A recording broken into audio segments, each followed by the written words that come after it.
करनाल का लाल विनय नरवाल, करनाल का लाल विनय नरवाल, करनाल का लाल विनय नरवाल, करनाल का लाल विनय नरवाल। नरवाल के घर पर सांत्वना श्रद्धांजलि अर्पित भी की और सांत्वना भी दी और परिवार वालों से बातचीत भी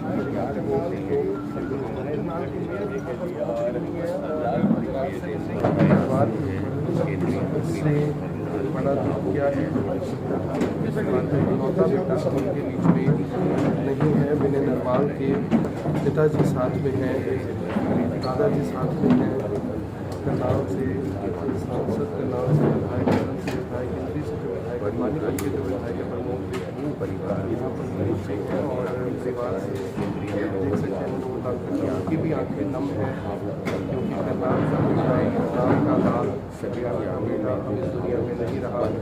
सिर्फ 6 दिन पहले शादी हुई है और 6 दिन बाद जो परिवार है उसमें दुखों का भाग बड़ा है।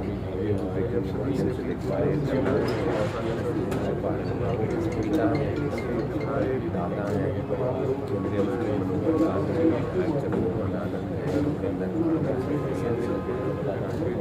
बहुत ही दर्दनाक हादसे में विनय नरवाल की डेथ हो गई। मित्रों, बहुत ही ये दुख, असहनीय दुख की बात है कि हमारा एक बहुत नौजवान होनहार देश का सैनिक लेफ्टिनेंट विनय नरवाल आतंकवादियों का शिकार हो गया, शहीद हो गया। जी सर। उनके परिवार के लोगों को मिलने का लिए मैं आज आया हूँ। स्वाभाविक है, हम सबको जब इतना कष्ट है, दुख है, मन में पीड़ा है, परिवार के लोगों को होना स्वाभाविक है। परिवार ने बहुत ही एक प्रकार से बड़े अरमान होते हैं कि बेटे को पाल पोस करके और एक अच्छे मुकाम पर उसको पहुंचाया है। देश की सेवा के लिए लंबे समय तक उसने सेवा करनी थी, लेकिन जिस प्रकार की घिनौनी हरकत हुई है, आतंकवादियों ने की है, इसकी मैं निंदा करता हूं, घोर निंदा करता हूं। और साथ ही और जो 25 लोग उनके साथ मारे गए हैं, एक नागरिक नेपाल के भी हैं। मैं कल नेपाल में था तो नेपाल के प्राइम मिनिस्टर को मिलकर के भी मैंने सांत्वना व्यक्त की। नेपाल के प्राइम मिनिस्टर और भारत के प्रधानमंत्री मोदी जी की बातचीत भी हुई है और वो भी चिंता में थे कि इस प्रकार के जो टूरिस्ट हैं उनको सुरक्षित अगर नहीं कर पाएंगे तो काफ़ी कठिनाई आएगी, क्योंकि टूरिज़्म चाहे भारत हो, नेपाल हो, भारत का हिस्सा कश्मीर हो अथवा अन्य प्रदेशों में टूरिस्टों का आना जाना लगातार रहता है। कल मैं नेपाल में था तो वहाँ भी बड़ी संख्या में जो इधर से धार्मिक यात्रा पर और टूरिज़्म पर भारत के लोग जाते हैं, उनसे भी मिलना हुआ था। ये घटना हम सब के लिए चिंता की बात है।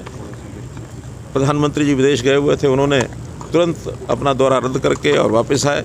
कल दिन भर बैठकें चली, आपसी बातचीत हुई और कल कैबिनेट की जो सिक्योरिटी कमेटी है, कैबिनेट कमेटी ऑन सिक्योरिटी, उनकी मीटिंग हुई है। और जो पाकिस्तान के ख़िलाफ़ जिस प्रकार के वहाँ कदम उठाए गए हैं हमारे एक्सटर्नल अफेयर मिनिस्ट्री ने, बहुत सख्त कदम हैं, इनको कोई बहुत हल्के से न ले। पाकिस्तान के हाई कमीशन को यहाँ से खाली करने के लिए कह दिया गया है। हमारे जो उच्चायोग पाकिस्तान में था उनको वापस बुला लिया गया है। अटारी बॉर्डर उसको बंद कर दिया गया है। किसी भी पाकिस्तानी नागरिक को कोई वीज़ा नहीं दिया जाएगा। जो पहले से वीज़ा पर यहाँ आए हुए हैं उनको भी 1 मई से पहले यहाँ से जाने के लिए कह दिया गया है। और सबसे बड़ा जो एक विषय है, जो वर्षों से जिसका लाभ पाकिस्तान उठाता था, वो सिंधु जल समझौता, उसको अब एबियंस में रख दिया गया है। और अब कम से कम पाकिस्तान इसको हल्के में न ले। और अगर पाकिस्तान ने अभी भी इस प्रकार की कोई गतिविधि का कोई संकेत दिया तो फिर पाकिस्तान का मैं समझता हूँ उसको भारी एक नुकसान, ऐसा भारी खामियाजा भुगतना पड़ेगा। आज दुनिया के देश इस मामले में आतंकवाद के खिलाफ हमारे साथ खड़े हैं और किसी प्रकार की कार्रवाई आतंकवाद को दबाने के लिए, इन घटनाओं का बदला लेने के लिए भारतवर्ष को जो करना होगा ज़रूर करेंगे। प्रधानमंत्री जी, हमारे रक्षा मंत्री, हमारे विदेश मंत्री सब इस पर बहुत बारीकी से नज़र रखे हुए हैं। और आज all party meeting Rajnath Singh ji की अध्यक्षता में वो भी हो रही है। सभी पार्टीज़ को लोगों ने इस घटना को कंडेम किया है और मैं समझता हूँ देश एक है, मजबूत है। सारे देश में इसका जो रोष है वो प्रकट हो रहा है। एक विषय और जो नई बात ध्यान में आई है कि अभी तक आतंकवाद के खिलाफ कश्मीर के लोग नहीं दिखाई देते थे, लेकिन पहली बार ये भी है कि कश्मीर के लोग आतंकवाद के खिलाफ आज बोले हैं, यानी कल उनके बाज़ार भी बंद थे। आगे से आतंकवाद को कश्मीर के लोग भी सहन नहीं करेंगे। कश्मीर पुनः शांति के रास्ते पर, जैसे काफ़ी समय से 370 धारा हटने के बाद आया है, उस रास्ते पर ही बढ़ेगा और ऐसी गतिविधियों को हम हर कीमत पर रोकने का प्रयत्न करेंगे। आप भी कुछ ऐलान कर रहे थे, सड़क की बात कर रहे थे, तो भी क्योंकि हरियाणा सरकार की ओर से ये कदम सब होने हैं, मैं मुख्यमंत्री से बात करूंगा और बात करके उचित कोई ना कोई, क्योंकि विनय नरवाल का नाम अमर रहे, उनके नाम से करनाल में जो भी कोई घोषणाएँ करनी होंगी वो हम बाद में करेंगे। क्योंकि अभी परिवार एक प्रकार से जो इस समय 10 दिन का 12 दिन का जो भी शोक का कार्यकाल है, उस कार्यकाल के समाप्त होने के बाद इन सारी चीज़ों पर विचार करके पल तो नहीं है, लेकिन रॉबर्ट वाड्रा कुछ लोग श्रीनगर में फंसे हुए हैं। उनकी मांग है कि हमें वहाँ से निकाला जाए स्पेशल फ्लाइट के जरिए। टिकटों के रेट 35-35 हज़ार रुपये हो गए। कल लाइव इंटरव्यू हुआ है श्रीनगर से। कल रात्रि को हमारे जो उड्डयन मंत्री नायडू जी, राममोहन नायडू जी ने मीटिंग ली है सभी अधिकारियों की और उनको चेता दिया गया है कि इस अवसर का कोई एयरलाइंस लाभ न उठाए। जो सामान्य किराया है उसी किराए से उन लोगों को वापस दिल्ली और मुंबई के लिए स्पेशल फ़्लाइट्स एयर इंडिया की भी 2 तय कर दी गई हैं और ऐसे ही 2 दूसरी प्राइवेट एयरलाइंस की उन्होंने भी, शायद इंडिगो है या कौन सी, उन्होंने भी तय कर दी हैं।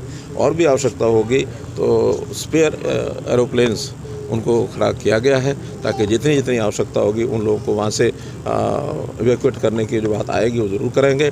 फिर भी शांति बहाल हो और टूरिज़्म के नाते से लोगों का कॉन्फिडेंस बढ़े, इस नाते से भी काम साथ साथ शुरू कर दिए गए हैं। शहीद राजनीति कर रहे हैं सर, रॉबर्ट वाड्रा का बयान बड़ी दुर्भावना, यानी एक प्रकार की एक दुर्भाग्य की बात है कि जो नाम आप ले रहे हैं, उन्होंने जिस प्रकार से इस घटना को रंग दिया है, वो कम्युनल रंग देने की जो बात पाकिस्तान के लोग कर रहे हैं, टेररिस्ट कर रहे हैं, इसी प्रकार की कम्युनलिज्म की बात अगर हमारे लोग नेता जो करेंगे तो वो भी एक दुर्भाग्य की बात है। इसको नहीं करना चाहिए, समझना चाहिए। वैसे तो अब तक जो घटनाक्रम हुआ है उसको सब लोग समझ चुके होंगे, फिर भी उनको सद्बुद्धि आए, इतनी हम बात कह सकते हैं। बेटी ने कहा कि काफ़ी देर तक, 1 घंटे तक उनको कोई भी किसी तरह ने संभाला नहीं गया। देखिए वहाँ क्या घटनाक्रम हुआ क्या नहीं हुआ, प्रत्यक्षदर्शी तो स्वयं हैं। फिर भी उन्होंने जो बात कही है इसका नोटिस सरकार भी लेगी, आर्मी के लोग भी लेंगे, बाकी भी लेंगे और कोई सावधानी कोई ज़्यादा बरतने की आवश्यकता होगी तो ज़रूर बरती जाएगी। शहीदी का दर्जा मिल सकता है विनय नरवाल को, कुछ ऐसा कोशिश करेंगे? कुछ केंद्र सरकार की पॉलिसी नीति होती है, क्योंकि प्रत्यक्ष जब युद्ध होता है तब तो मिलता ही है, लेकिन ये चूँकि प्रत्यक्ष युद्ध नहीं है, आतंकवादियों का एक बर्बरतापूर्ण एक अटैक है, तो इसमें जो भी कोई भारत सरकार की नीति होगी उसके हिसाब से काम किया जाएगा। आपको नहीं लगता सर इस वक्त कुछ बड़ा करने की जरूरत है? ये भावना आम पब्लिक की है, शायद आपके मन में भी ऐसे विचार आते हैं। देखिए, चूँकि ये बहुत एक डिप्लोमेटिक बातें होती हैं, केंद्र सरकार की ओर से बड़ा ध्यान रखा हुआ है। प्रधानमंत्री जी ने अपने 2 दिन के सारे कार्यक्रम देश भर के जहाँ थे सब रद्द कर दिए हैं और आज अभी ऑल पार्टी मीट भी हो रही है। कल कैबिनेट कमेटी ऑन सिक्योरिटीज़ में जो बात बताने लायक है वो सब बता दी गई है। अन्य कुछ विषय ऐसे होते हैं जो हमें और आपको इस समय चर्चा करने के बजाय इंतजार करना चाहिए कि कौन सा सख्त स्टेप उठाया जा सकता है। सर, विनय जी की वाइफ के केंद्रीय मंत्री मनोहर लाल आज करनाल पहुंचे और उन्होंने नेवी अफसर विनय नरवाल के परिवार वालों से मुलाकात की।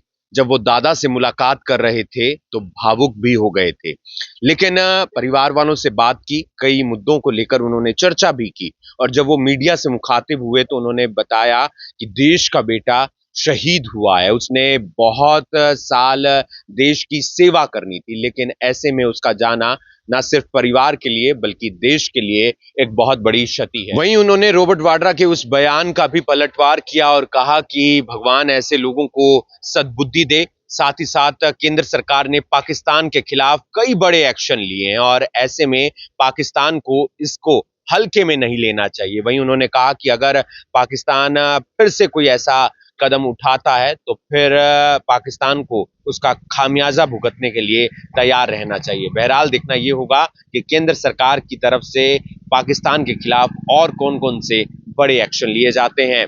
आप देख रहे हैं वी ब्रेकिंग में हूं आपके साथ हिमांशु नारंग। धन्यवाद।